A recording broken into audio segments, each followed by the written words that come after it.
Assalamualaikum warahmatullahi wabarakatuh.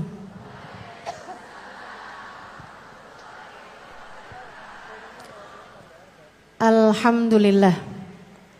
Wassalatu wassalamu ala Rasulillah Muhammad ibn Abdillah wa ala alihi wa sahbihi wa man wala. Subhanaka la ilma lana illa ma 'allamtana innaka antal alimul hakim. Rabbi shrah li sadri wa yassir li amri wahlul 'uqdatan min lisani yafqahu qawli. Amma ba'du. Alhamdulillah, Allah sampaikan juga saya ke tempat ini. Masjidnya Allah Subhanahu wa taala, bait min buyutillah, rumahnya Allah. Mudah-mudahan kita udah disampaikan di rumah Allah di dunia. Allah sampaikan pula ke Baitullahil Haram di Mekkah. Dan Allah sampaikan pula di tempat keridhaannya, surga Allah di akhirat nanti insyaallah. Amin ya rabbal alamin. Rabbi la tukhzini yawma yub'atsun yawma la yanfa' mal wala banun illa man atallaha biqalbin salim. Kata Nabi Ibrahim yang Allah tuliskan dalam Al-Quran, ya Allah, jangan kecewakan aku, jangan buat aku susah pada hari di mana Engkau membangkitkan hamba-hambamu. Nanti di akhirat saat manusia dibangkitkan, ya Allah, jangan buat saya susah, jangan buat saya kecewa. Yauma la yanfa' mal wala banun. Hari yang itu loh ya Allah, hari yang tidak bermanfaat orang bawa harta, hari yang tidak bermanfaat orang bawa anak. Yang bermanfaat hanyalah orang yang datang pada Allah biqalbin salim, dengan membawa hati yang selamat. Karenanya siapapun di antaramu yang akan menuju ke akhirat, semua dari kita menuju ke akhirat. Siapapun di antaramu yang kepengen di hari akhiratnya nanti menjadi orang yang tidak susah, menjadi orang yang tidak sedih, menjadi orang yang tidak kecewa, menjadi orang yang tidak ketakutan, menjadi orang yang berhasil. Siapa di antaramu yang kepengen di hari akhiratnya nanti berbahagia, bersukacita? Siapa yang kepengen di hari akhiratnya nanti bergembira? Pastikan saat-saat ini, saat hidupmu di dunia ini, pastikan kamu sedang menuju kepada keselamatan hati. Hatimu selamatkan. Hatimu selamatkan, teman-teman. Hatimu selamatkan.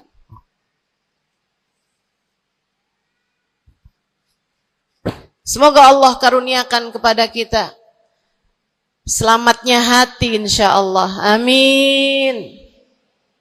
Semoga Allah menyelamatkan hati kita semua. Semoga Allah menyelamatkan hati kita semua. Nabi kita Muhammad menyebutkan dalam salah satu hadisnya, ala inna fil jasadi mudghah, idza salahat salahal jasad kulluh, wa idza fasadat fasadal jasad kulluh, ala wahiyal qalbu. Kata Nabi, ketahuilah sungguhnya dalam diri manusia terdapat segumpal darah. Apabila ia bagus, ia selamat, ia bersih, selamatlah seluruh anggota tubuhnya. Apabila ia rusak, ia hancur, ia gelap, ia mati, maka hancur pulalah seluruh anggota tubuhnya. Ala wahiyal qalbu, ketahuilah segumpal darah tersebut bernama hati. Maka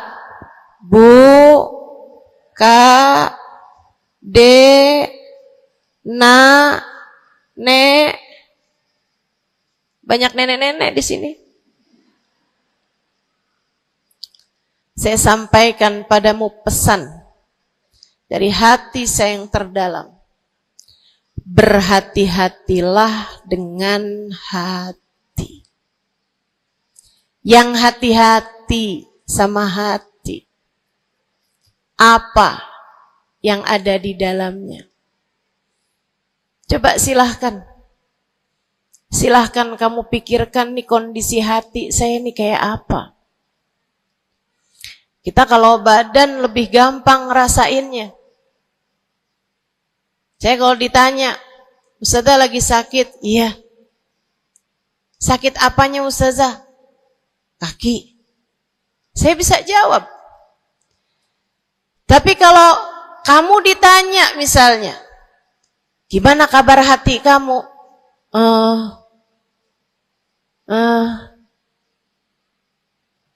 Gimana kabar hatimu? Sehatkah? Sakitkah? Atau bahkan sakaratul maut? Hatimu bercahayakah? Gelapkah? Atau bahkan mati? Bagaimana kabar hatimu, teman-teman? Bagaimana kabar hatimu? Innallaha la yanzur, kata Nabi Muhammad dalam hadis yang lain. Innallaha la yanzur ila suwarikum wala ila absyarikum, walakin yanzur ila qulubikum. Sungguhnya Allah tidak melihat kepada badan kalian. Allah tidak melihat kepada warna kulit kalian. Allah nggak peduli hidung kamu mancung ataukah pesek. Allah nggak peduli kulit wajahmu mulus ataukah berjerawat. Allah nggak peduli kamu tinggi ataukah pendek. Allah nggak peduli warna kulitmu semacam apa. Yang Allah Subhanahu wa taala lihat, yang Allah Subhanahu wa taala perhatikan adalah hatimu. Adakah ia mulus? Adakah ia penuh dengan penyakit-penyakit? Yang Allah pandang darimu adalah hatimu. Nih, sekarang saat kamu duduk sama rata di tempat ini, teman-teman. Meskipun ada yang lebih tinggi, ada yang lebih rendah, tapi kita duduk nih sama-sama di tempat ini nih. Nilaimu di mata Allah bukan seberapa dekat jarak antaramu dengan saya. Nilaimu di mata Allah bahkan bukan bergantung dari jam berapa kamu datang. Ketika kamu sama rata duduk di tempat ini, yang Allah pandang darimu adalah hatimu. Sedang berada di manakah saat ini? Yang duduk di tempat ini sembari mikirin ntar pulang enaknya makan apa ya?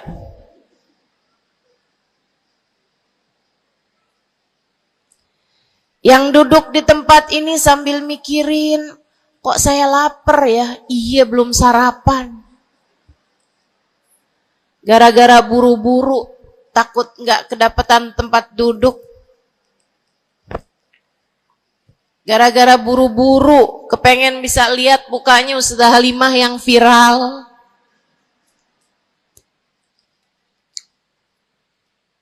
Hatimu. Allah melihat darimu nilaimu di hadapan Allah. Nilaimu di hadapan Allah saat ini. Bukan bergantung dari seberapa awal kamu datang. Bukan bergantung pada hal-hal yang lainnya. Akan tetapi yang Allah lihat darimu adalah hatimu. Adakah Allah di dalamnya? Adakah Allah di dalamnya? Adakah Allah di dalamnya? Pun demikian dengan kamu saat sholat, pun demikian saat kamu sedang sedekah. Semuanya masalah hati, teman-teman. Semua masalah hati. Kata guru saya Sayyidil Habib Umar bin Hafid, al-madar kullal madar fi salahil gulub. Urusan segala urusan, sumber segala macam urusan, dasar segala macam urusan ada pada bagusnya hati. Kalau udah hatinya bagus, bagus semuanya. Kalau udah hatinya busuk, busuklah semuanya. Semoga Allah selamatkan kita dari busuknya hati. Semoga Allah selamatkan kita dari busuknya hati. Amin ya rabbal alamin. Dunia, akhirat. Masalah semuanya ada pada hati. Karenanya yuk kita bahas. Gimana sih caranya nyelamatin hati? Yang pertama, kalau kamu pengen tahu caranya nyelamatin hatimu, yang pertama,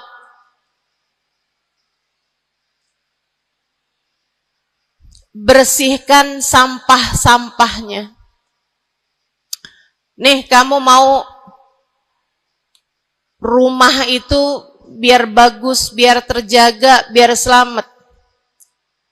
Kamu lihat dalamnya, oh banyak sampah. Banyak noda, banyak kotoran. Dari mulai kotorannya cicak, ayam, sampai mungkin anjing. Karena lama nggak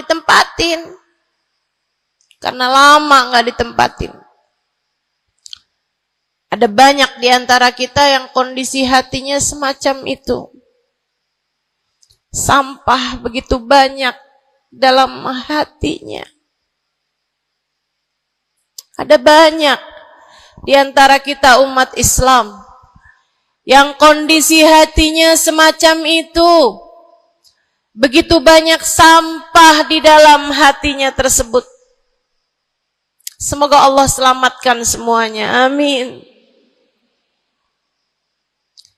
Maka hal pertama, kalau kamu kepengen punya hati yang selamat, yang nomor satu adalah bersihkan hatimu dari semua sampahnya, keluarin. Apa sampahnya hati? Dosa-dosa yang telah kamu lakukan. Idza aznabal abd nakat fi qalbihi nuqtah sauda. Kata baginda kita Nabi besar Muhammad, idza adnabal abad, ketika seorang hamba mengerjakan dosa, tertorehlah di dalam hatinya satu titik hitam.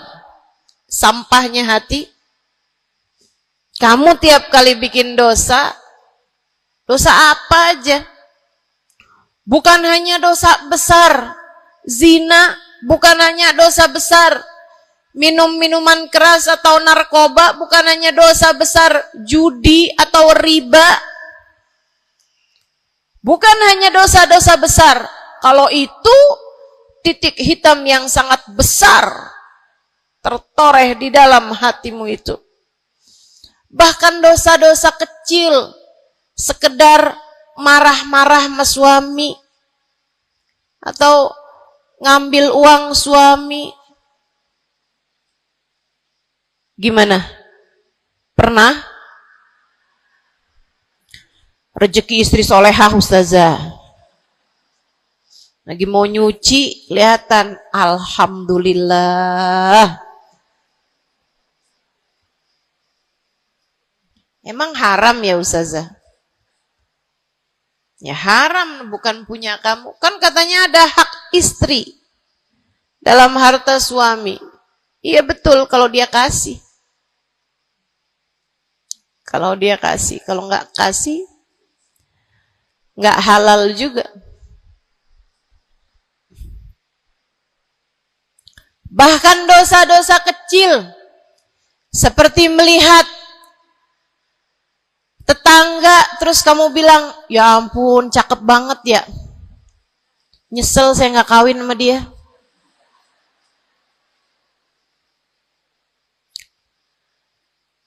Dosa. Seperti memandang seseorang dengan pandangan menghina. Seperti membicarakan aib orang lain. Setiap kali kamu berbuat dosa, apapun bentuk dosanya, satu titik hitam tertoreh di dalam hatimu itu. Ini istighfar wa tab.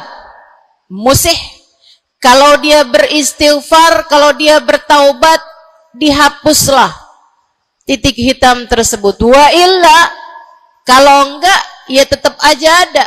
Kamu bikin dosa lagi, bikin dosa lagi, bikin dosa lagi, bikin dosa lagi. Enggak pernah istighfar, enggak pernah memperbaiki diri. Aurat tidak kamu tutup dengan baik. Sehingga akhirnya setiap kali kamu keluar dilihat oleh laki-laki yang bukan mahrammu. Satu titik hitam, satu titik hitam, satu titik hitam. Sampai terkadang hati seseorang dipenuhi dengan titik-titik hitam. Hatinya menjadi legam. Hatinya menjadi penuh dengan titik-titik hitam. Semakin bertambah lagi, semakin bertambah lagi, jadilah karat.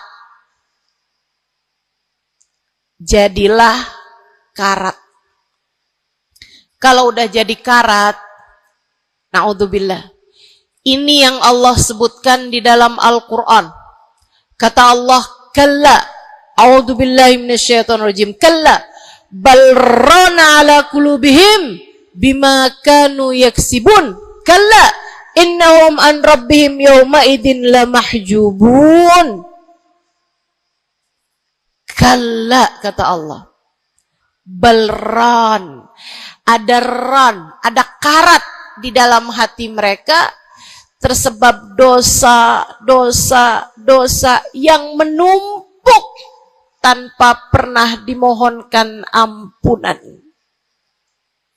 Kalla innahum an rabbihim yawma idzin lamahjubun. Orang kalau hidup bawa karat hasilnya apa? Orang kalau hidup bawa karatnya hati hasilnya apa ya Allah?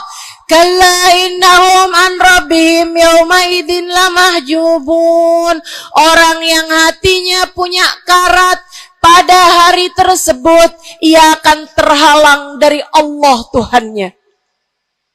Guru saya Sayyidil Habib Umar bin Hafid menyampaikan tafsir mengenai ayat ini. Kata Habib Umar bin Hafid, tidak mati dengan membawa iman. Orang yang hatinya penuh dengan karat, apabila datang ajal menjemput, iman terkeluar, tercerabut dari dalam hatinya, hingga ia pun mati, keluar dari atas muka bumi ini dengan tanpa membawa iman Islam. Dia keluar dari atas muka bumi ini bukan sebagai hamba Allah, bukan sebagai umat Nabi besar Muhammad sallallahu alaihi wa ala alihi wasallam.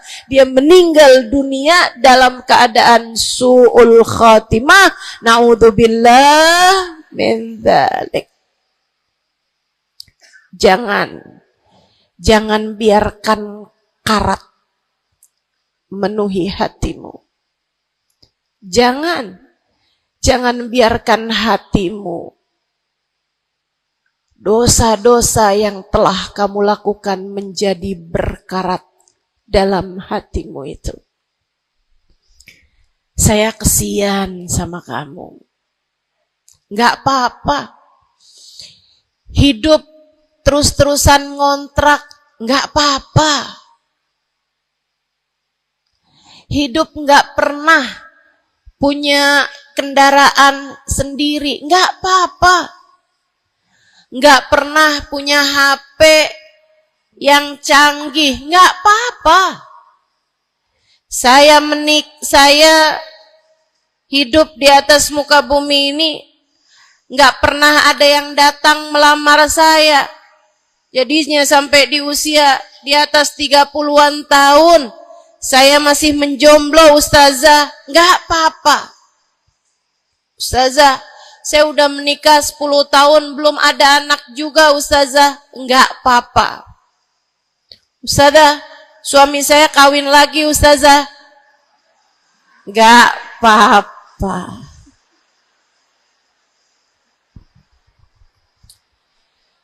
Hidup di dunia ini, apapun yang terjadi, semuanya hanyalah sementara. Kamu hanya perlu memastikan agar tatkala datang ajal menjemput, kamu punya modal. Dan modal utamanya yang nomor 1 adalah hati yang bersih. Hati yang selamat. Kamu bawa pulang menghadap Allah Subhanahu wa ta'ala bigalbin salim. Kamu bawa hati yang selamat, insya Allah.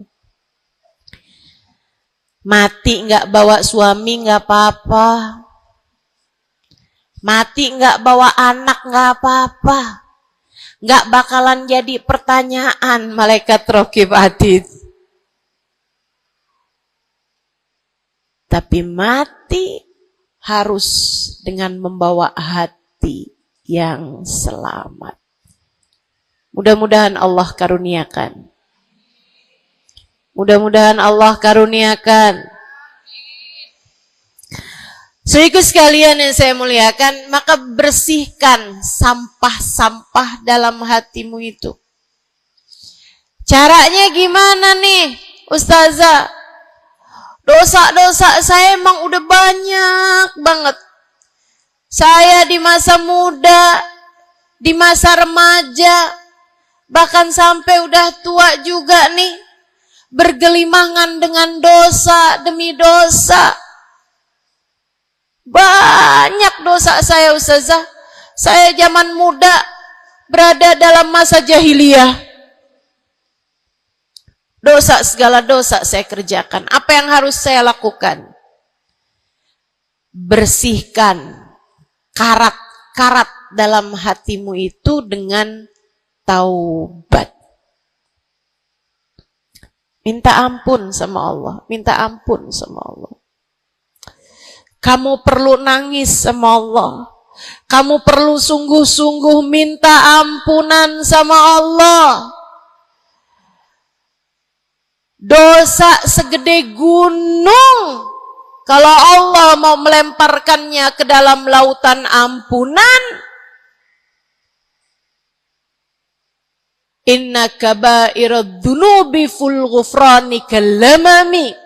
Katanya sahibul burda, sesungguhnya dosa-dosa besar dalam lautan ampunan, ia hanyalah seperti buih di dalam lautan.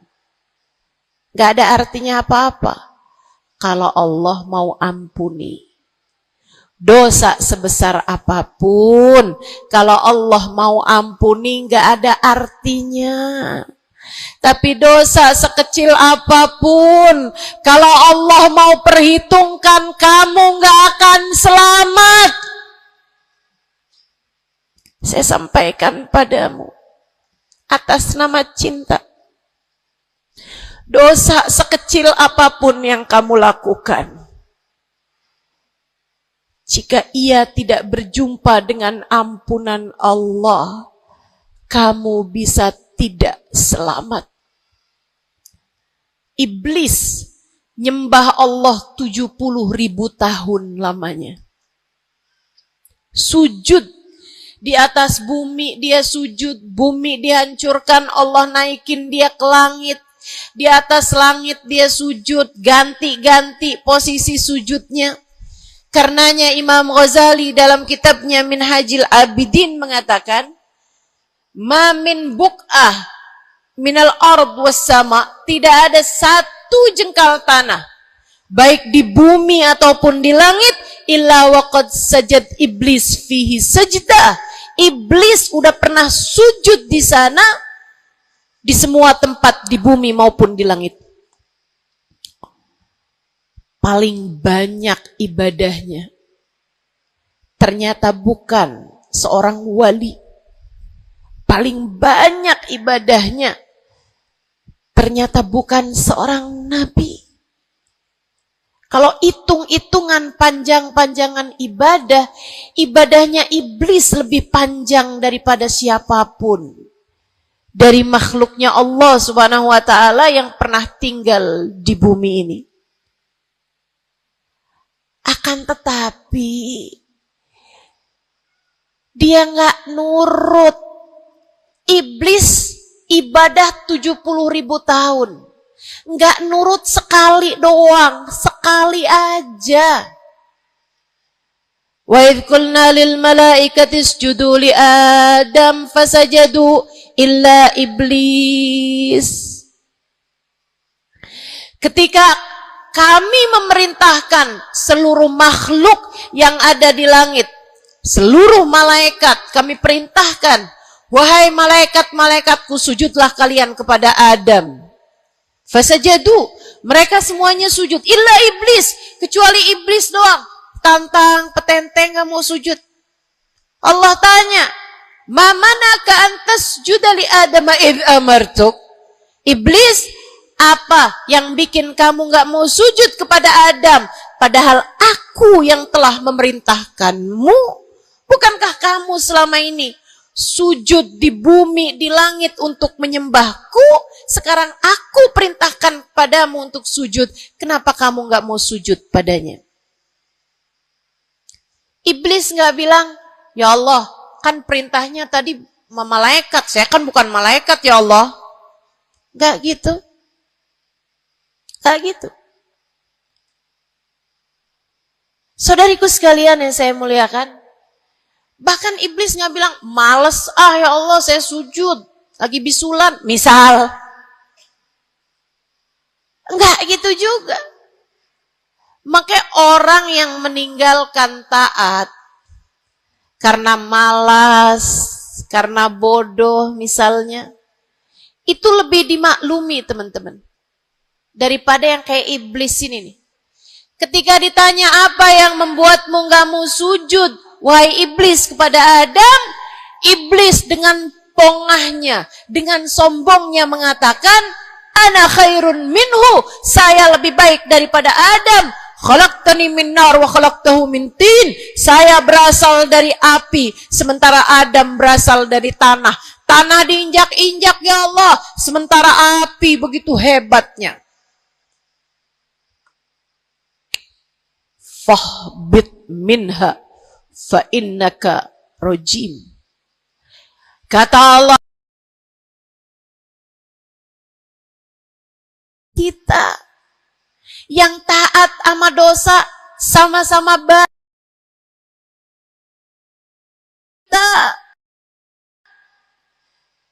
Yang mungkin dosa kita lebih banyak daripada taat kita. Kayak katanya Habib Ali Habsyi, kadang ada orang Islam, malaikat rokib yang nyatet pahala nganggur malaikat atid yang nyatetin dosa, sibuk bener. Gimana dengan kita? Iblis hanya satu saja melanggar aturan Allah. Allah kemudian mewahyukan padanya, keluar kamu wahai iblis dari surgaku, sesungguhnya kamu terkutuk. Kamu, kalau Allah mau memperhitungkan satu saja dosa kamu, kamu nggak akan selamat. Saya sampaikan padamu, iya kamu, semua yang dengerin saya. Kalau Allah mau memperhitungkan satu saja dosamu, kamu nggak akan selamat. Kamu tidak akan selamat. Tapi kan saya anaknya Fulan bin Fulan. Tapi kan saya keturunannya Fulan bin Fulan. Tapi kan saya istrinya Fulan bin Fulan. Bu, Kak, Dek, Nak, nggak selamat siapapun kamu. Anaknya Nabi Nuh, nabinya Allah tenggelam. Pamannya Nabi Muhammad, paman baginda kita Nabi besar Muhammad, Abu Lahab, Allah tuliskan kehancurannya, kecelakaannya, kebinasaannya di dalam Al-Quran. Mau siapa yang kamu andalkan? Tapi kan saya udah banyak bikin taat, saya tiap malam bangun tahajud. Kamu nggak nyampe seujung kukunya ibadah iblis 70.000 tahun. 70.000 tahun. Sujud pada Allah Subhanahu wa taala di tiap jengkal tanah. Nih tanah yang sekarang kita jejak ini pernah dibikin sujud sama iblis. Waktu iblis tinggal di atas muka bumi ini. Tapi semuanya nggak manfaat. Kalau Allah mau memperhitungkan satu saja dosa hambanya, ia tidak akan selamat. Sebab Allah hanya mau menerima hati yang tidak ada sampah di dalamnya.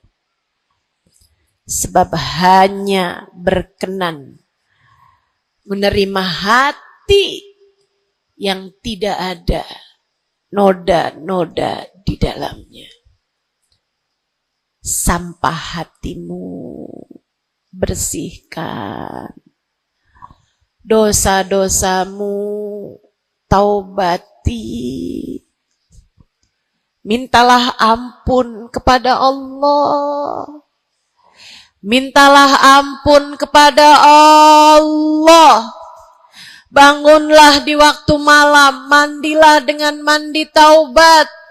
Saat-saat mandimu kamu bilang dalam hatimu, ya Allah, sebagaimana air membersihkanku dari segala kotoran-kotoran di badanku, ya Allah, bersihkanlah dosa-dosaku dengan hujan ampunanmu. Kemudian sholatlah 2 rakaat, 4 rakaat, sholat taubat. Kemudian sesudahnya, mulailah kamu ingat dosa-dosamu. Mulailah kamu ingat dosa-dosamu. Dari sejak kamu balik sampai sekarang ini. Betapa ia telah menggunung. Betapa ia telah melumuri dirimu itu.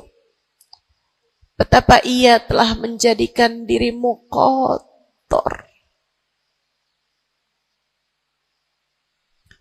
Kemudian ingatlah nikmat yang telah Allah SWT berikan, bahwa bersama dengan banyaknya dosa-dosamu, Ia tak henti-henti memberikan kepadamu kenikmatan demi kenikmatan. Bahwa meski matamu berulang-ulang kau pandang yang haram dengannya, Allah masih membiarkan matamu dapat melihat. Betapa meskipun telingamu berulang-ulang kamu pakai untuk mendengarkan aib-aib orang, nyatanya sampai sekarang telingamu masih dapat mendengar. Betapa lisanmu,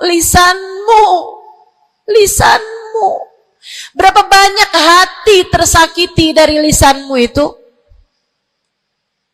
Mertuamu kamu sakiti, suamimu kamu sakiti, anakmu bahkan kamu sakiti. Bodoh banget sih jadi anak. Astagfirullah. Kamu kok bandel banget sih, mama nyesel punya anak kayak kamu. Astagfirullah.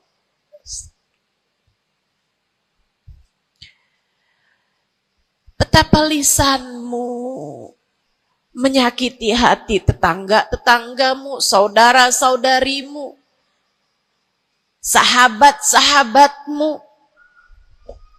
orang-orang di sekelilingmu merasakan gangguan dari lisanmu itu, tersakiti dari lisanmu itu.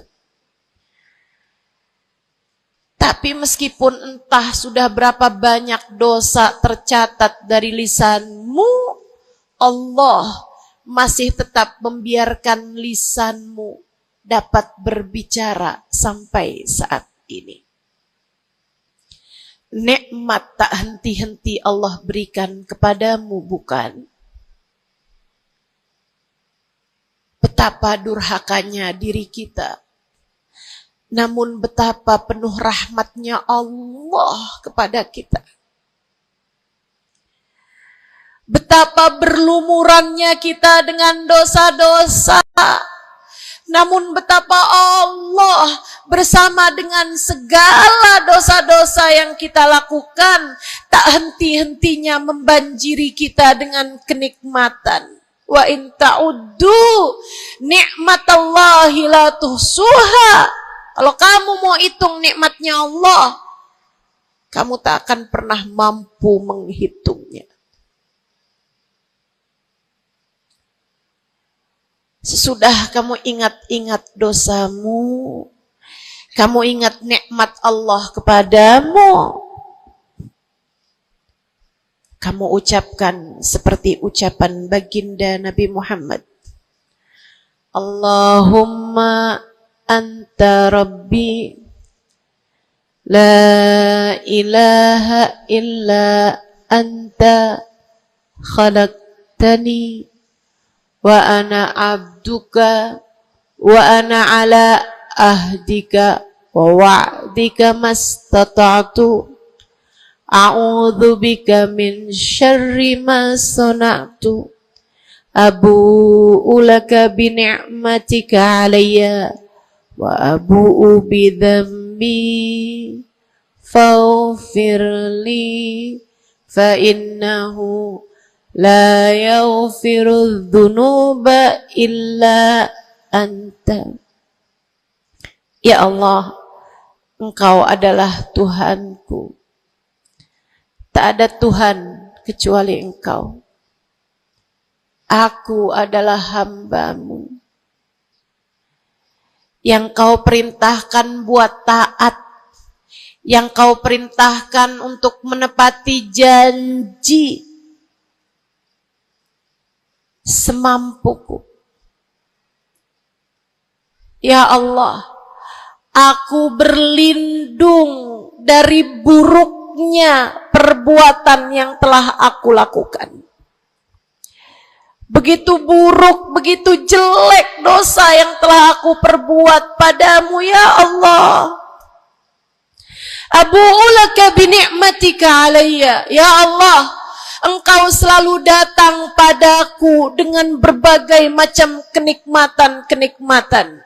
Wa abu bidzambi, sementara aku selalu datang padamu dengan dosa demi dosa. Faghfirli, ampunilah aku ya Allah. Fa innahu la yaghfirudz dzunuba illa anta. Bukankah tak ada yang dapat mengampuni dosaku selain Engkau ya Allah. Minta ampun sama Allah. Minta ampun sama Allah. Yang serius, menangislah di hadapannya. Menangislah di hadapannya. Dalam keheningan malam saat tiada sesiapapun yang melihatmu. Jauhkan dulu apapun yang dapat membuatmu kehilangan konsentrasi. Jangan lagi khusyuk-khusyuk begitu tiba-tiba kedengaran suara Shopee.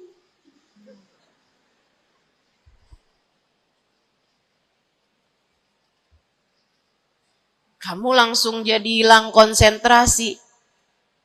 Yang mana nih ya?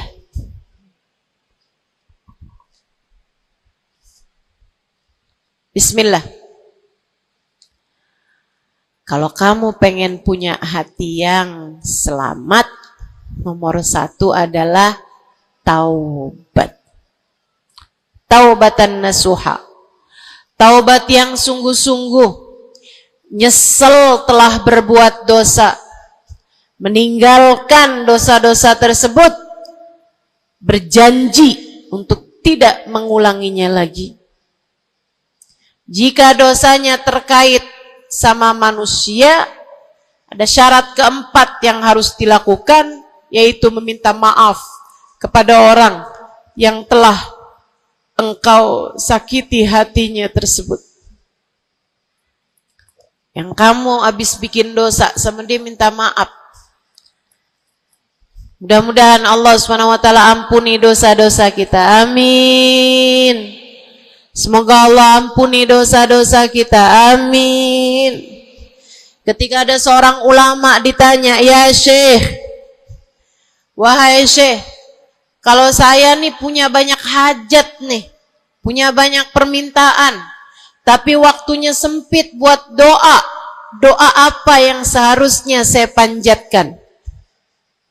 Misalnya nih, lagi sebentar nih, bisa kepegang Hajar Aswad. Lagi sebentar nih, bisa ada di depan Ka'bah.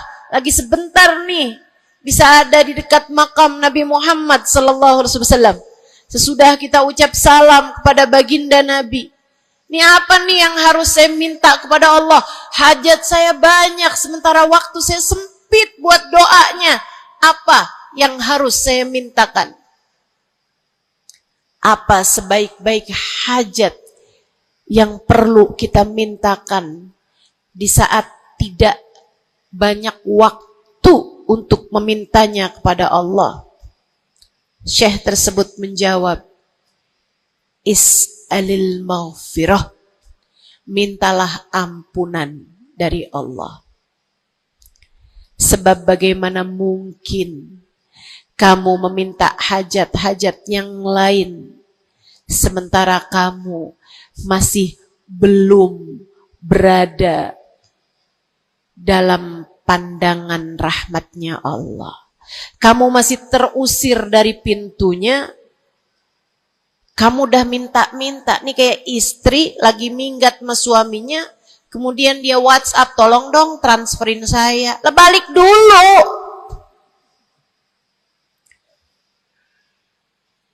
Baru minta. Tiap kita ngerjain dosa adalah tiap langkahan kita menjauh dari Allah Subhanahu wa ta'ala. Tiap kali kamu mengerjakan dosa adalah langkahan-langkahanmu menjauh dari Allah Subhanahu wa ta'ala. Karenanya mendekat dulu, masuk dulu, Allah bukain pintu dulu, baru deh silahkan minta yang lainnya. Kalau sempit waktumu, mintalah ampunan dari Allah Subhanahu wa ta'ala. Ini kan kerjaan kita nih suka salah-salah kalau doa. Giliran lagi ada hujan nih, wah doa mustajab, langsung. Ya Allah jodoh ya Allah. Yang cakep, yang ganteng, yang kaya, yang setia, yang soleh. Banyak bener. Padahal kalau ngelihat dirinya kagak ada pantes-pantesnya. Kalau kamu pengen jodoh yang soleh, solehahkan dulu dirimu itu.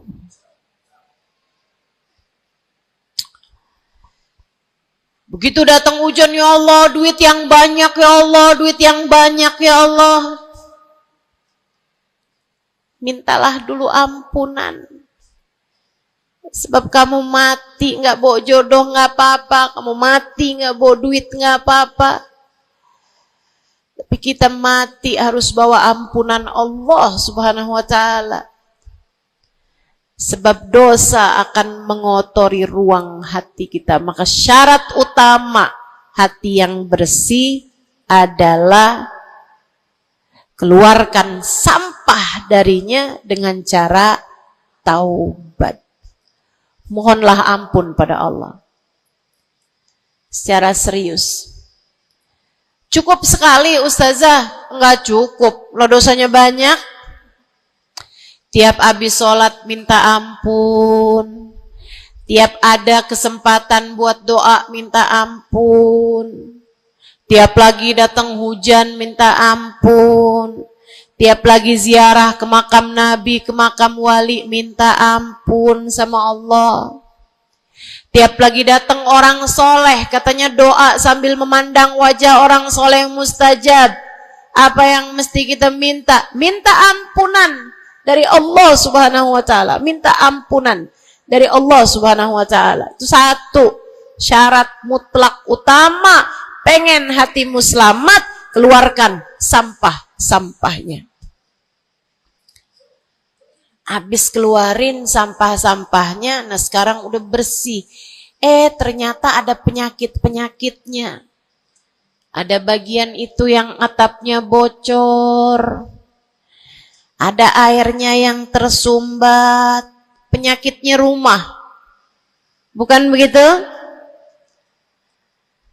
So itu sekalian yang saya muliakan, kamu kepengen hatimu jadi hati yang selamat, sembuhkan hatimu dari berbagai macam penyakit-penyakitnya. Apa aja sih penyakit-penyakitnya hati?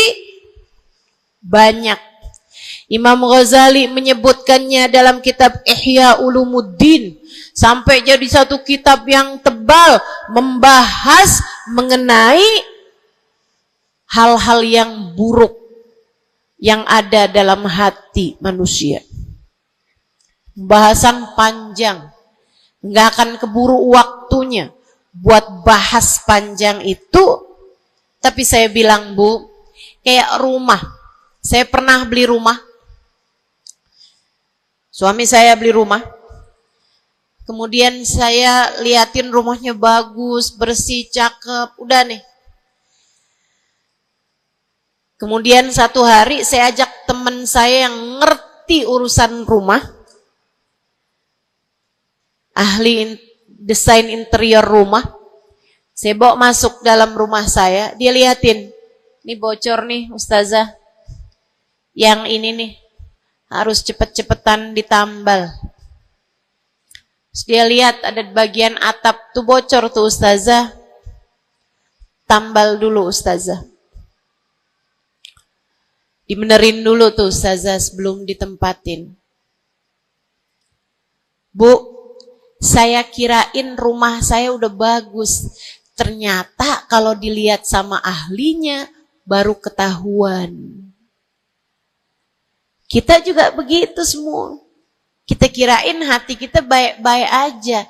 Tapi kalau kita duduk ngaji, kalau kita hadir di majelis taklim, kalau kita dengerin kajian-kajian, kita baru paham Ya Allah, ternyata hati saya ada penyakitnya di sini. Ternyata saya juga punya penyakit yang ini. Ternyata saya punya penyakit yang ini. Karena jangan berhenti belajar. Jangan berhenti mengaji. Biar kita paham penyakit-penyakit hati kita tuh di bagian mana. Sehingga kita bisa konsentrasi buat mengobatinya. Ada tuh bagian atap yang dibilangin sama temen saya nggak terlalu peduli. Saya liatin kecil aja kok. Sampai satu hari, untung aja saya nggak ada di bawah situ. Jebol atap rumah saya. Banjir rumah saya. Gara-gara atap yang berpenyakit yang tidak diberesin. Begitu pula dengan hati kita. Cari tahu apa penyakitnya.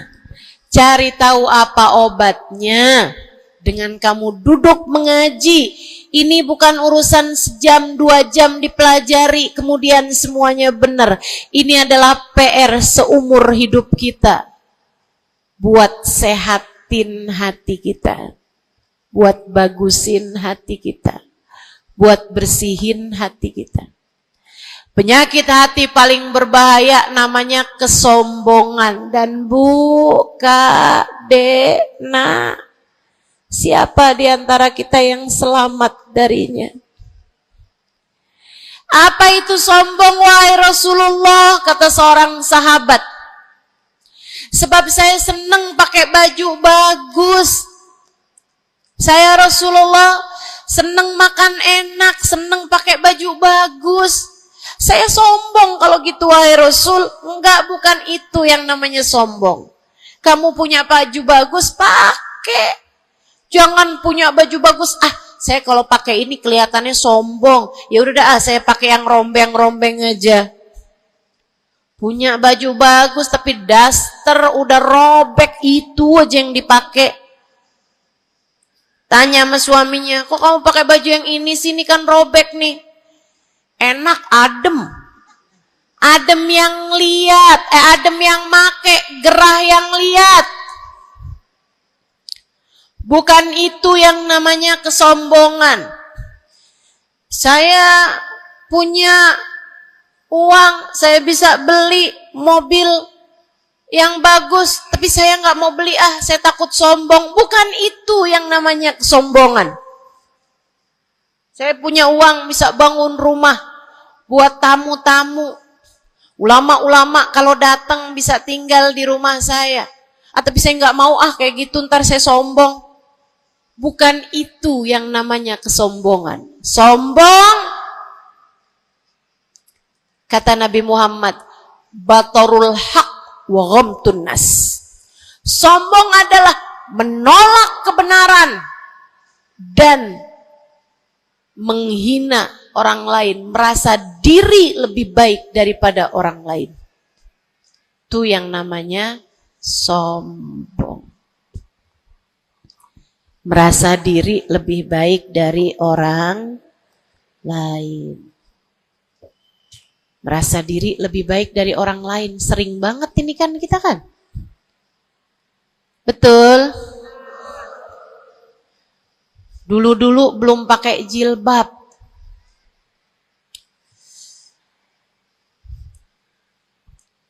Nggak ngerjain taat yang namanya menutup aurat. Habis itu kemudian pergi majelis, hadir kajian pakai jilbab, rapi banget. Bahkan tumpuk-tumpuk. Ustadzanya pakai jilbab 1 lapis, dia pakai 3 lapis. Tapi dia ngelihat orang-orang yang belum pakai jilbab, ya ampun, belum dapat hidayah, sian. Saya rasanya kepengen buat bisikin sama dia, Mbak, Israel udah deket. Boleh gak sih Ustazah, saya bisikin di telinganya, Malaikat penjaga neraka kirim salam. Astaghfirullah.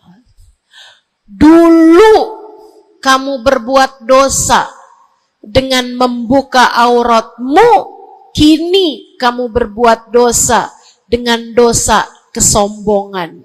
Itu namanya bukan taubat. Itu namanya bukan hijrah. Itu namanya pindah dosa. Dari satu dosa membuka aurat menjadi dosa kesombongan. Dan bisa jadi di hadapan Allah dosa kesombongan lebih besar nilainya daripada dosa membuka aurat. Bisa jadi. Bisa jadi. Para ulama mengatakan, rubba maksiatin awrathat dhulla ahabbu ilallah min ta'atin awrathat kibra. Terkadang kemaksiatan yang melahirkan rasa rendah diri di hadapan Allah lebih Allah sukai daripada ketaatan yang melahirkan kesombongan. Hati-hati. Hati-hati sama hati. Jangan biarkan kesombongan merusak hidupmu. Jangan. Ada banyak para istri yang merasa dirinya lebih mulia daripada suaminya. Banyak. Hati-hati, hati-hati.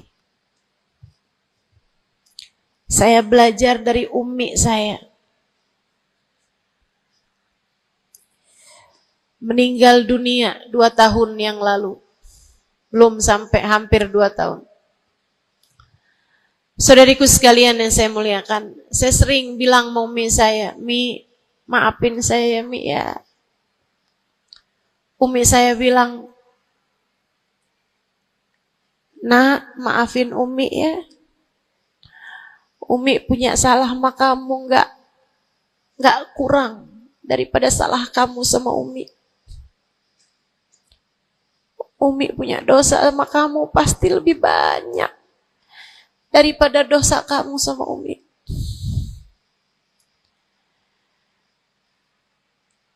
Itu rasa yang jarang dimiliki para ibu. Seringnya ibu tuh merasa selalu lebih baik daripada anaknya. Seringnya ibu tuh merasa dia nggak punya salah, dia nggak punya dosa. Yang punya dosa banyak tuh anaknya kepada dirinya, bukan begitu? Ayo minta maaf dulu sama ibu. Ayo minta maaf dulu. Kan seringnya bilang gitu sama anak-anak kita. Kamu tuh nak, ibu ini adalah ibumu, surgamu berada di bawah telapak kakiku. Waduh. Betul, al-jannah tahta aqdamil ummahat. Tapi ucapan kamu yang semacam itu kesombongan. Yakin bakal masuk surga? Yakin? Yakin bakal masuk surga, Bu? Para ibu yang suka bilang surgamu anakku berada di bawah telapak kaki ibumu, yakin kamu bakal masuk surga? Hah? Allah nggak pernah wajib memasukkanmu ke dalam surga, Bu. Allah nggak pernah wajib menghindarkanmu dari api neraka, Bu. Allah nggak pernah wajib menjadikanmu ada di belakang Nabi Muhammad. Kalau kamu sampai Allah usir dari surganya, Allah masukkan kamu ke dalam nerakanya, kamu bisa apa? Kalau saat Nabi Muhammad menggiring umatnya dan kamu tidak bisa ada di belakangnya, kamu terusir dari rombongan Nabi Muhammad, kamu bisa apa? Kamu bisa apa? Nilaimu yang sesungguhnya nanti di akhirat kelihatannya. Nilaimu yang sesungguhnya nanti Di akhirat kelihatannya. Jadi kalau kamu mau sombong, tar di akhirat. Kalau sampai kamu bisa masuk ke dalam surga Allah, kalau kamu sampai berada di barisan-barisan terdepan dalam rombongan Nabi besar Muhammad, kalau kamu bisa makan dari buah-buahan surga, kalau kamu ada saat kamu mengucap salam kepada baginda Nabi Muhammad, matamu bisa memandang indah wajahnya, telingamu bisa mendengar indah suaranya, lisanmu bisa mengucapkan salam langsung di hadapannya, silahkan membusungkan dada pada saat itu. Silahkan mau ngerasa diri kamu lebih baik daripada ahli-ahli neraka, silahkan. Tapi sekarang keadaannya belum tentu. Bagaimana jika seseorang yang kamu memandang dirimu lebih baik darinya, ternyata ia melenggang masuk ke dalam surga, sementara kamu Allah jerumuskan ke dalam api neraka? Keadaannya belum jelas, keadaannya belum tentu. Jangan pernah merasa diri lebih baik daripada siapapun. Jangan pernah merasa diri lebih baik daripada siapapun. Hatimu benerin rusak-rusaknya, penyakit-penyakitnya. Ada penyakit berbahaya namanya hasud. Ada penyakit berbahaya namanya hasud. Apa itu hasud? Seneng orang lain dapat kesulitan, seneng kalau orang lain dapat kemalangan, kesusahan, susah hati kalau orang lain dapat kesenangan. Tuh. Seneng orang lain susah, susah orang lain seneng. Itu namanya hasud. Ada tetangga naikin rumah, bangun rumah, dia naik darahnya. Ada orang tetangganya yang sebelah kiri beli mobil, dia pun diangkut pakai mobil ambulan. Busuk bener hatinya, dimakan sama sifat namanya sifat hasud. Nggak seneng lihat orang lain seneng. Kalau orang lain dapat kesusahan seneng bener. Si ibu itu kemarin habis tabrakan, pantas aja dia tabrakan. Kamu tahu kan, si ibu yang itu tuh suka ngerebut laki orang. Ngerebut suami orang jelek, teman-teman, jelek. Jelek. Tapi kamu ngomongin orang juga perbuatan yang jelek, sama jeleknya. Yuk belajar buat jangan punya sifat hasud. Dia kok bikin pengajian besar, pengajian kita harus lebih besar. Urusannya apa? Bukankah majelis itu adalah dakwah mengajak orang kepada Allah?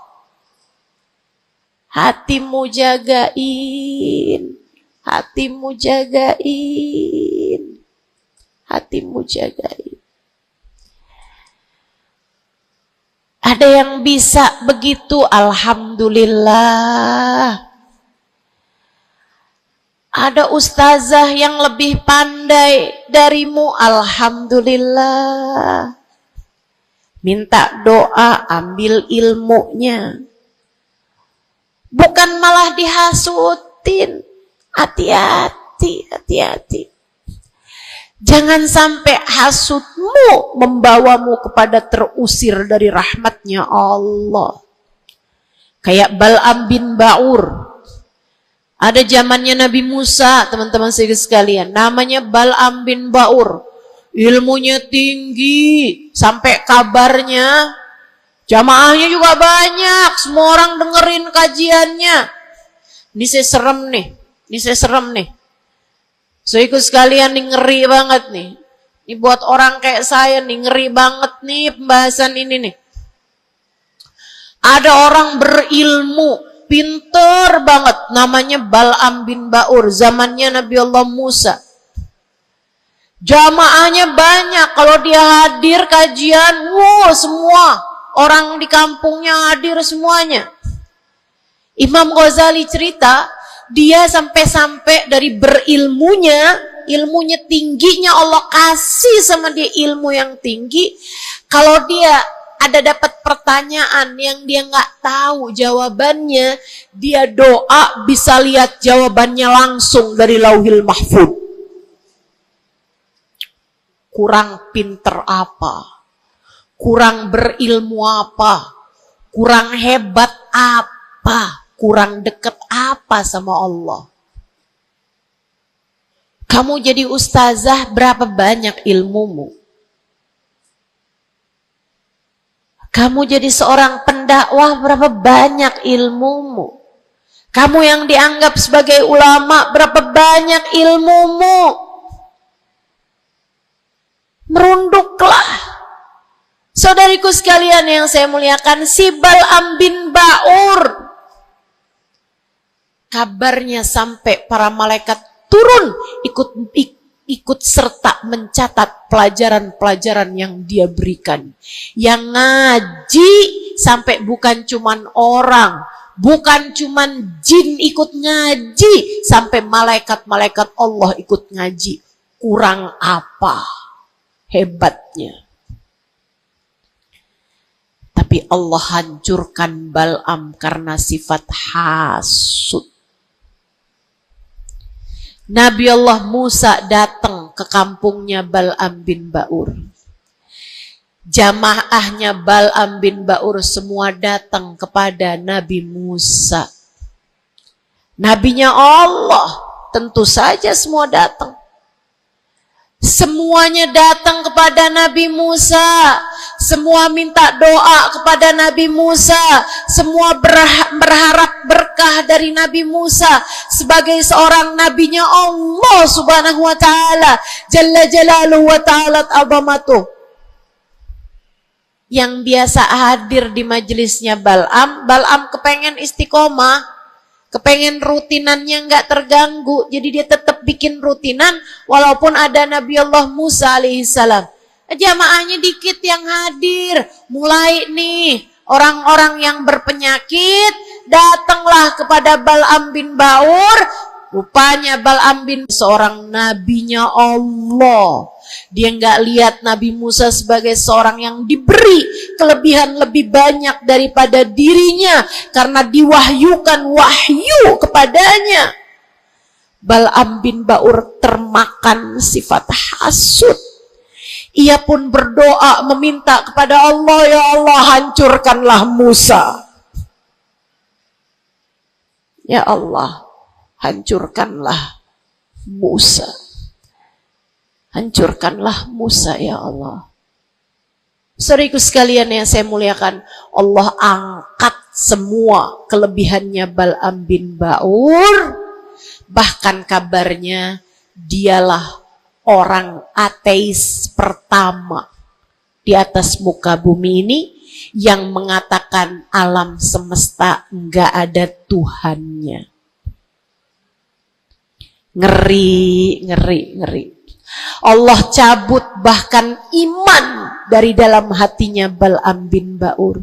Iman Allah cabut. Dari yang asalnya berilmu kayak begitu, Allah sampai cabut imannya, teman-teman saudaraku sekalian. Allah pun ceritakan tentang Bal'am bin Ba'ur dalam Al-Quran. Kata Allah Subhanahu wa ta'ala, A'udzu billahi minasyaitonir rajim. Famathaluhu kamathalil kalbi in tahmil alaihi yalhath au tatrukhu yalhath Perumpamaannya Bal'am bin Ba'ur seperti anjing.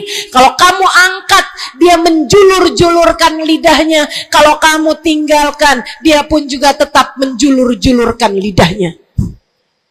Dianjing-anjingin, bukan sama orang, sama Allah subhanahu wa ta'ala.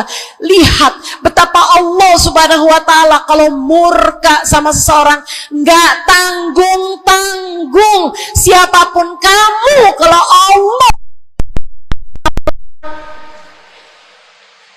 Allah murka sama kamu, nggak tanggung-tanggung murka Allah.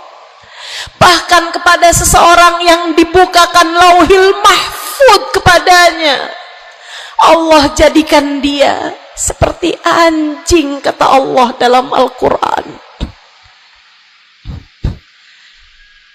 Jangan berani-berani punya sifat hasud. Ingat, kalau ada orang diberi kelebihan lebih daripada kamu, ingat, yang ngasih kelebihan itu satu, namanya. Kalau ada seseorang tertimpa kemalangan, jangan sok-sokan merasa diri lebih baik daripada orang tersebut. Ingat, yang ngasih kemalangan kepadanya hanya satu, namanya Allah. Hati-hati sama sifat namanya sifat hasud. Satu, bersihkan hatimu dari sampahnya yaitu dosa dengan cara taubat dan mohon ampun terus-terusan. Kedua, benerin rusak-rusaknya hatimu, penyakit-penyakitnya hatimu, yang terutamanya adalah sifat sombong dan sifat hasud. Hatimu belajar untuk tidak membenci siapapun. Hatimu belajar buat nggak benci sama siapapun. Yang terakhir, kalau kepengen hatimu selamat, hiasi. Kalau rumah nih, udah sampahnya udah bersih, rusak-rusaknya udah dibenerin, udah direnovasi, sekarang tinggal yang terakhir. Apa itu? Hias-hiasi rumahmu. Pasangin horden, pasangin lampu yang bagus, pasangin lantai yang bagus, ditaruhin dekorasi-dekorasi, pajangan-pajangan kamu taruh-taruh, ada sofa, ada tempat tidur, dihias-hiasi rumahnya. Dicat rumahmu itu dengan warna-warna yang cocok, kan begitu? Hiasi hatimu dengan cinta. Hiasi hatimu dengan cinta. Hatimu ada cinta kepada yang semestinya dicinta. Siapa? Nomor satu Allah, nomor dua, nomor tiga, cintai apapun dan siapapun pada cintanya Allah dan Rasulnya. Cintai ulama karena mereka adalah pewaris para nabi. Cintai habaib dan syaraif karena mereka adalah orang-orang yang punya nasab sambung sama baginda Nabi besar Muhammad sallallahu alaihi wasallam. Cintai keluarga Nabi Muhammad, cintai para istri-istri Nabi Muhammad, cintai para sahabat-sahabat Nabi Muhammad, terutamanya al-khulafaur rasyidin, sadatina Abi Bakar wa Umar wa Uthman wa Ali. Cintai para sahabat Nabi Muhammad, cintai para ulama-ulama kita di sepanjang zaman, cintai Imam Syafi'i, Imam Maliki, Imam Hambali, Imam Hanafi. Cintai para ulama-ulama kita dari atas sampai kepada ulama-ulama kita yang sekarang ada. Cintai siapapun. yang bawa Nabi Muhammad, bawa Allah, yang bikin kamu jadi kenal Allah, kenal Nabi Muhammad, cintai. Pada cinta mereka terdapat cintanya Allah. Cintai anak-anak yatim sebab mereka dicintai sama Nabi Muhammad. Cintai orang-orang fakir karena mereka dicintai sama Nabi Muhammad. Cintai suamimu sebab kalau kamu cintai suamimu ya, bukan suami orang. Punya suami nggak dicintai, suami orang dia cintai. Astaghfirullah.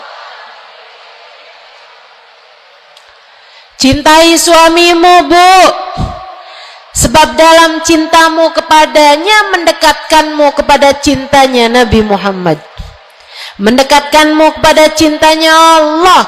Kamu sayangi, kamu hormati, kamu muliakan suamimu, Allah ridho kepadamu, Nabi Muhammad sayang kepadamu. Cintai orang tuamu sebab Allah memesankan kepada kita untuk cinta kepada orang tua kita. Cintai anak-anakmu sebab mereka umatnya Nabi Muhammad. Mereka umatnya Nabi Muhammad. Nabi Muhammad sangat sayang sama umatnya yang masih kecil-kecil. Nabi Muhammad sangat sayang sama umatnya yang masih belia, masih remaja. Mereka disayangi sama Nabi Muhammad, maka kamu pun harus sayang sama mereka. Yang tua-tua diantaramu sayangin, yang muda-muda diantaramu sayangi. Kata Nabi Muhammad, laisa minna man lam yuwaqir kabirona walam yarham saghirona. Tidak termasuk diantara umat Islam yang gak hormat sama yang tua, yang gak sayang sama yang muda. Cintai semuanya. Terakhir, cintai dirimu sebab kamu umat Nabi Muhammad. Cintai dirimu sebab kamu hambanya Allah. Jangan merasa diri nggak berharga. Dirimu berharga. Dirimu layak masuk surga kalau kamu taat sama Allah. Jangan menganggap diri nggak ada artinya. Jangan. Kamu berarti sebab ada kalimat paling tinggi di dalam hatimu. Bunyinya kalimat La ilaha illallah Muhammad Rasulullah. Kamu berharga, saudariku sekalian. Kamu berharga. Jangan mau menghinakan dirimu dengan kemaksiatan. Jangan mau menghinakan dirimu dengan merebut suami orang. Jangan mau menghinakan dirimu dengan berharap uang, kemudian kamu meminta-minta kepada orang, kamu mengemis-ngemis kepada orang. Kamu umat Nabi Muhammad, kamu hamba Allah Subhanahu wa ta'ala. Kalimat indah ada di dalam hatimu. Jangan hinakan dirimu itu. Mari terhormat, jalanin sholat, jangan pernah tinggal. Mari terhormat, tutup auratmu, jangan dibuka-buka. Mari terhormat, cintai dirimu, bangun di waktu malam, sholat malam, angkat tangan, minta kepada Allah. Mari terhormat, baca sholawat sebelum tidur. Wahai Rasulullah, saya adalah umatmu, berharap akan dapat masuk surga di belakangmu ya Rasulullah. Mari cintai dirimu sebagai hamba Allah, sebagai umat Nabi Muhammad. Insya Allah. 3 hal itu jika kamu lakukan, bersihkan hati dari dosa-dosa, sembuhkan penyakitnya hati yang ada dalam dirimu. Kemudian yang terakhirnya, hiasi hatimu dengan cinta dan kasih sayang kepada siapapun yang ada di atas muka bumi ini. Sayangi aja semuanya, cintai aja semuanya, sebab dalam cinta kepada semuanya terdapat cintanya Allah dan Rasulnya. Saya sakit, tapi saya tetap datang ke Pontianak karena saya sayang, karena saya cinta sama orang-orang Pontianak. Bukan karena Pontianaknya, tapi karena yang berkumpul di sini adalah umatnya Nabi Muhammad. Saya berharap dengan saya datang padamu, umatnya Nabi Muhammad, semoga Nabi kalian berkenan memandang saya dengan kasih sayangnya. Saya datang ke sini walaupun sakit, karena saya tahu kalian semua hambanya Allah. Ada keberkahan dalam diri kalian yang saya berharap mendapatkan itu. Saya berharap dengan saya datang padamu, Allah Tuhanmu berkenan merahmati saya sebagai hambanya. Yuk, sayangi semuanya. Yuk, cintai semuanya. Rabbana zalamna anfusana wa illam taghfir lana wa tarhamna lanakunanna minal khasirin. Rabbana atina fid dunya hasanah fil akhirati hasanah wa qina adzabannar. Bifadli subhana rabbika rabbil izzati amma yasifun wassalamun alal mursalin walhamdulillahi rabbil alamin. Assalamualaikum warahmatullahi wabarakatuh.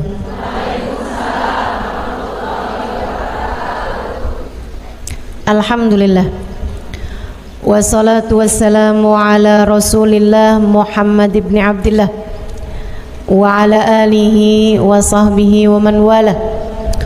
Subhanaka la ilma lana illa ma 'allamtana innaka antal alimul hakim. Rabbi syrah li sadri wa yassir li amri wahlul 'uqdatan min lisani yafqahu qawli, amma ba'du.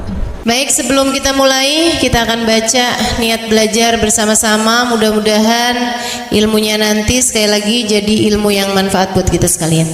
Bismillahirrahmanirrahim. Nawaitu ta'allum wa ta'lim wan naf'a wal intifa' wal mudzakarah wat tadhkir wal ifadah wal istifadah wal hidza ala tamassuk bi kitabillah wa sunnati rasulillah sallallahu alaihi wa alihi wasallam wa du'a ilal huda والدلالة على الخير ابتغاء مرضاته وقربه وثوابه وحسن الخاتمة مع اللطف والعافية وصلاح العاقبة برحمتك يا أرحم الراحمين. La hadratin Nabi Muhammad sallallahu alaihi wasallam wa alihi washabihi azwaji wa dzurriyyati wa ahli baiti wasallim wa jamil anbiya wal mursalin wal ulul ajma'in. Anna Allah yaghfir lahum wa yarhamhum wa ya'li darajatihim fil jannah wa yanfa'una barakatihim wa asrarihim wa anwarihim wa ulumihim wa nafaatihim fid din wa dunya wal akhirah. Al-Fatihah, baca bersama-sama. A'udzu billahi minasy syaithanir rajim. Bismillahirrahmanirrahim. Alhamdulillahi Rabbil Alamin Ar-Rahmanir Rahim Maliki Yawmiddin Iyyaka na'budu wa iyyaka nasta'in Ihdinas siratal mustaqim Siratal ladzina an'amta 'alaihim ghairil maghdubi 'alaihim waladdallin. Amin. Taqabbalallah minna wa minkum taqabbal ya karim. Warraghbah fid dunya, sementara rakus ambisi terhadap dunia, tukathirul ham, bikin banyak sumpah, wal hazan, dan bikin banyak kesedihan. Bikin sedih badan kita, bikin sedih hati kita, bikin sumpek dan bikin akhirnya jadi berpenyakit ya badan kita ini. Ar-raghbah fid dunya.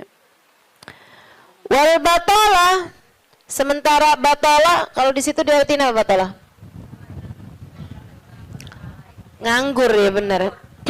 Cuman bahasa yang enak apa ya? Tugasil galba, lalai dari Allah, maksudnya ya nggak kepengen dunia juga, nggak kepengen akhirat juga gitu. Kayak gabut. Anak zaman sekarang bahasanya gabut ya. Gabut itu apa sih sebenarnya? Gak ada kerjaan gitu kan. Itu kayak ada singkatan gak butuh gitu kali ya, dari itu ya. Gak ngapa-ngapain gitu, pengangguran aja gitu, gak jelas. Wal batalah tuh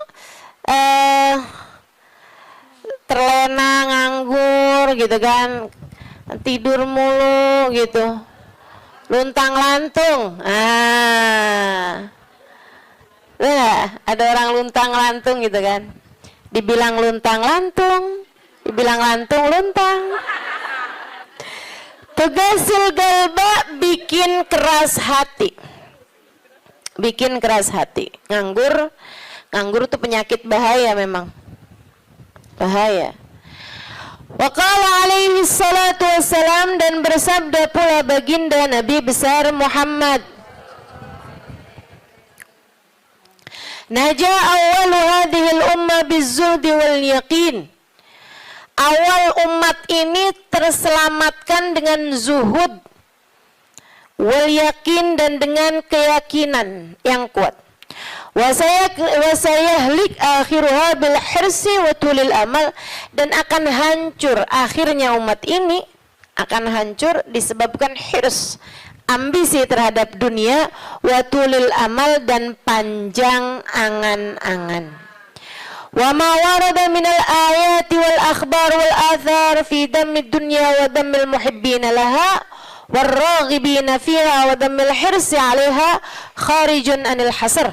Dan apa yang warid, apa yang datang dari ayat, hadis, athar itu yang disampaikan oleh Nabi maupun para ulama, fi dammid dunya, dalam celaknya dunia, maksudnya mengenai betapa buruknya dunia, betapa buruknya orang-orang yang mencintai dunia, betapa buruknya orang yang ambisi terhadap dunia, dan mil hirs 'alaiha, betapa buruknya orang yang rakus terhadap dunia. Banyak sekali kharijun anil hasr, enggak bisa kehitung. Ayat, hadis maupun ucapan para ulama mengenai betapa buruknya dunia, betapa buruknya para pecinta dunia dan lain sebagainya, ini banyak banget hadisnya, keterangannya enggak kehitung. Watasani fil ulama, dan karangan-karangan para ulama rahmatullahi alaihim, semoga rahmat Allah senantiasa tercurah pada mereka, minas salaf wal khalaf, baik dari ulama zaman dulu maupun ulama-ulama belakangan, masyhunah bidzalik, penuh sekali dengan hal-hal yang seperti itu. Kayak Imam Ghazali gitu kan, nulis dalam kitabnya baik Ihya Ulumuddin ataupun kitab yang terakhirnya beliau itu namanya Minhajul Abidin dan lain sebagainya, itu banyak banget mengenai hal-hal yang seperti ini gitu. Betapa pentingnya kita untuk zuhud terhadap urusan dunia. Tsumma inad dunya ibaratun wallahu a'lam bisawab. Sampai situ ya. Nabi Muhammad alaihissalam mengatakan, az-zahada fid dunya turayyihul qalba wal badan. Zuhud dunia nih. Apa tuh zuhud? Zuhud itu teman-teman tidak mengharapkan kesenangan dunia dari Allah sekalipun ya, enggak minta gitu, enggak seneng gitu sama kesenangan dunia dari Allah. Itu namanya zuhud akhirat. Dan juga teman-teman, zuhud ama manusia itu tidak menginginkan apa yang ada pada manusia, apa yang dimiliki orang enggak kepengen, gitu kan? Itu namanya zuhud fima fi aidin nas. Ini disampaikan Nabi Muhammad dalam hadisnya, izhad fid dunya yuhibbukallah wazhad fima fi aidin nas yuhibbukan nas. Kata Nabi Muhammad alaihissalam, zuhudlah kamu dari dunia. Zuhud tuh enggak seneng, enggak ambisi, enggak fokus kepada kesenangan dunia maupun pencapaian dunia. Hati-hati, tipis teman-teman bedanya, gitu kan? Pencapaian dunia, saudara sekalian, kayak gini loh, banyak followers, majelisnya jadi rame, itu tipis tuh antara kamu kepengen akhirat sama kamu kepengen dunia. Buat siapanya? Bukan buat yang hadir. Saya rasa kalau yang hadir mudah-mudahan baik gitu kan. Tipisnya itu buat pelaku-pelaku dakwah, baik yang rumahnya buka buat majelis atau dia buka majelis, atau yang ngajarnya nih, gitu. Karena kalau tujuannya senengnya itu adalah urusan-urusan dunia, tuh tipis banget, setan nantinya tuh bisa masuk dari arah situ. Dari arah situ masuknya. Izhad fid dunia, kata Allah Subhanahu wa taala. Makanya dari tipisnya nih yang saya sebut tadi itu ya, kayak keinginan kamu tuh dunia apa akhirat, keinginan kamu tuh pujian manusia atau pujian Allah. Itu sampai-sampai banyak dari para wali-walinya Allah Subhanahu wa taala meninggalkan kemasyhuran dunia karena khawatir sama hatinya. Banyak saudaraku sekalian. Sampai ada di antara para wali itu yang sampai berpura-pura nyuri, sampai dikejar orang gitu kan. Kenapa dikejar orang? Karena yang dia curi adalah bajunya seorang perempuan yang lagi mandi. Ada orang lagi mandi, wali loh yang ngerjain, untung belum zaman viral internet ya. Ini kalau zaman viral internet kayak apaan tuh, orang ngejudge dia tuh kan, udah nganggepnya udah hancur banget dah gitu. Tapi memang itu yang dicari sama beliau. Yang dicari sama beliau adalah menghindar dari kepopuleran, menghindar dari apa yang orang-orang cari dari kemuliaan dunia, karena khawatir hatinya terselip rasa keinginan untuk dianggap mulia di dunia, menghancurkan kemuliaannya di akhirat. Serem bener buat orang-orang kayak saya yang sama Allah dikasih pegang mic di depan, ya kan? Teman-teman saya sekalian, nggak gampang.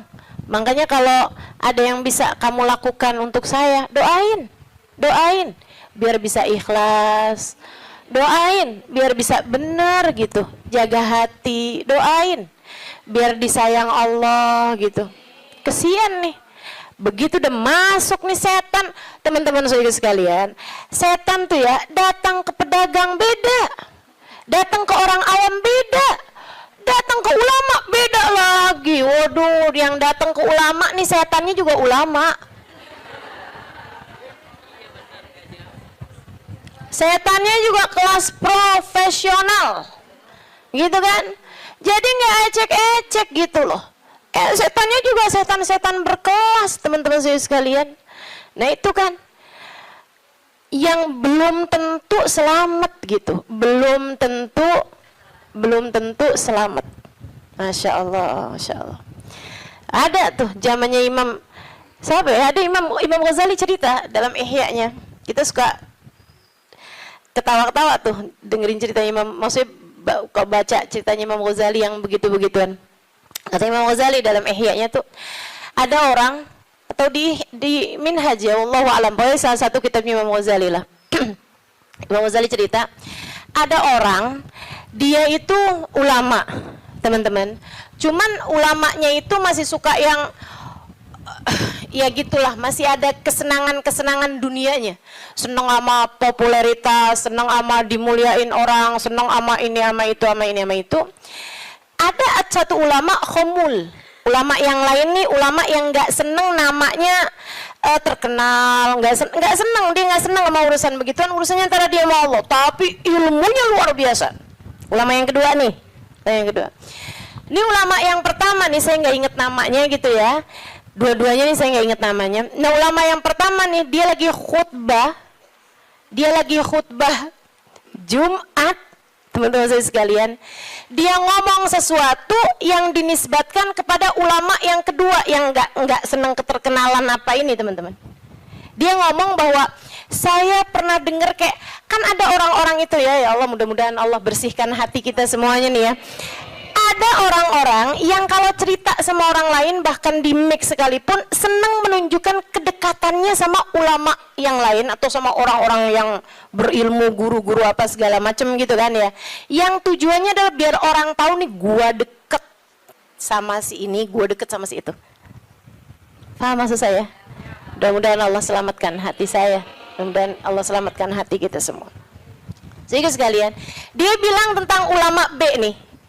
Dia bilang, saya pernah dengar Syekh ini mengatakan gitu kan. Syekh itunya hadir di majelis tersebut. Ya.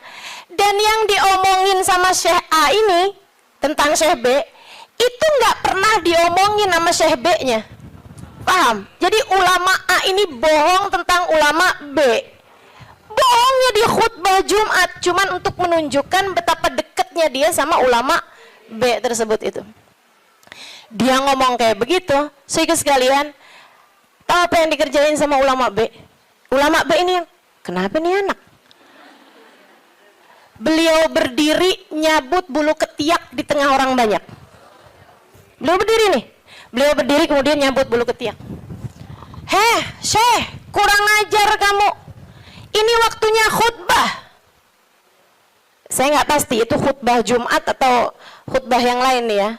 Ala kulli hal, Syekh, ngapain kamu di waktunya khutbah, kamu malah cabut bulu ketiak? Duduk Syekh, nggak punya adab. Kata Syekh B ini, kamu yang nggak punya adab nak. Kamu yang nggak punya adab Pak. Kenapa kamu mengingatkan saya untuk sesuatu hal yang sunnah? Nyabut bulu ketiak, kalau salah emang hari Jumat ya. Nyabut bulu ketiak hari Jumat hukumnya sunnah. Ala sunnah. Walimada astahi, dia bilang. Kenapa saya mesti malu? Kamu gak punya malu apa depan orang-orang kamu nyabut bulu ketiak? Bulu ketiak itu kan buat laki-laki, sama laki-laki nggak aurat. Sesama perempuan aja nggak aurat. Bulu ketiak ya, maaf ya. Teman-teman sekalian, beliau bilang walimada astahi. Kenapa saya mesti malu? Ana ala haq wa anta alal batil. Saya mengerjakan barang hak, kamu mengerjakan barang batil. Dia bilang saya mengerjakan barang hak, nyabut bulu ketiak sunnah hari Jumat. Dia bilang kamu ala batil. Karena kamu menceritakan tentang saya sesuatu yang tidak pernah saya katakan. Saya Syekh Fulan, sebutin nama dia namanya. Ya Allah, merah padam mukanya. Seram, teman-teman, seram. Ya gitulah. Kadang-kadang tuh sampai tipis banget keinginan dakwah atau keinginan pamer. Tipis. Setannya tuh ngebisikin sampai kayak suara semut. Katanya Nabi Muhammad, alaihi salatu wassalam, "Ar-riya yadhubbu ala ummati kadhabibin naml." Riya itu bersuara di hati umat saya kayak suaranya semut, nyaris enggak kedengeran. Enggak kedengeran suaranya. Antara kamu seneng agama Allah jadi tinggi atau kamu seneng nama kamu jadi tinggi. Tipis, segaris, bahkan lebih tipis daripada kulit bawang, teman-teman. Oke, mesti terus minta perlindungan sama Allah. Ya Allah, ya Allah, ya Allah, ya Allah. Bimbing terus ya Allah, ya Allah, ya Allah. Gitu. Mudah-mudahan Allah karuniakan keikhlasan bagi kita sekalian, insyaallah. Sebab yang namanya pencapaian akhirat, teman-teman. Dan pencapaian akhirat kita nggak pernah tahu. Pencapaian akhirat tuh kita nggak pernah tahu. Taunya kapan? Ntar di akhirat. Namanya juga pencapaian akhirat. Taunya entar di akhirat. Saat kamu berhasil menghadap Nabi Muhammad. Saat namamu menjadi seseorang yang dikenal oleh Nabi Muhammad. Kalau mau bangga, tar di sana.